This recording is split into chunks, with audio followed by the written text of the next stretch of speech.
So it seems like Ukraine successfully attacked Russia with some kind of drone. We don't really know what was used, although a number of people have suggested it was an old disco-era Tu-141 reconnaissance drone. The attacks really didn't do much damage, so from a tactical sense, they weren't all that useful. But from a strategic sense, oh, now we're talking. There's a lot of strategic implications to this, and I'm going to explain that in a second, but this attack is actually very similar to America's Doolittle Raid back in 1942. You see, after the Japanese attacked Pearl Harbor on December 7th, 1941, the United States wanted to have some kind of retaliatory strike.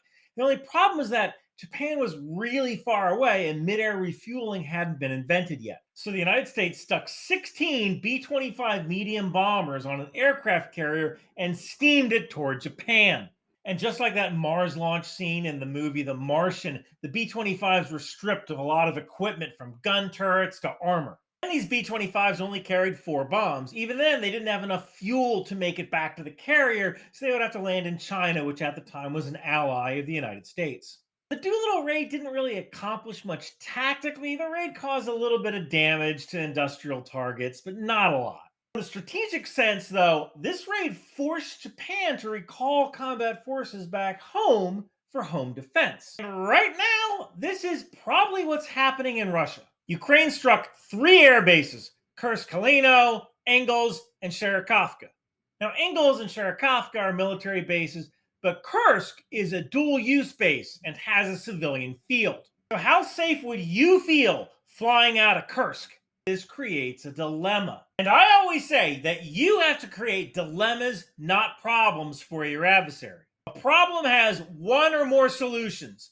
A dilemma has 2 or more solutions, each of which are equally bad. In Russia's case, if they set up missile systems around airports, they'll lose the confidence of the Russian public.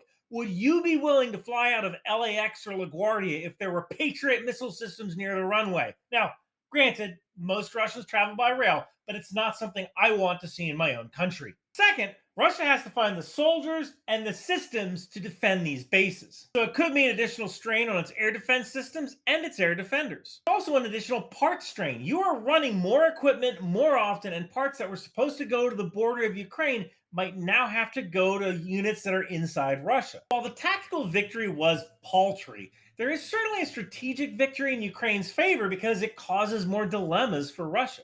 Now, after this video, I'll have a link to my video about the Patriot missile defense system. If you want to know how hard it is to be an air defender, this video actually explains every step it takes to fire a Patriot missile and ends with a simulation of an actual attack that occurred on an American base back in January of this year. I'm wearing my Patriot Missile Live, Laugh, Launch cert. If you like it, head on over to Bunker Branding and snag one of your own.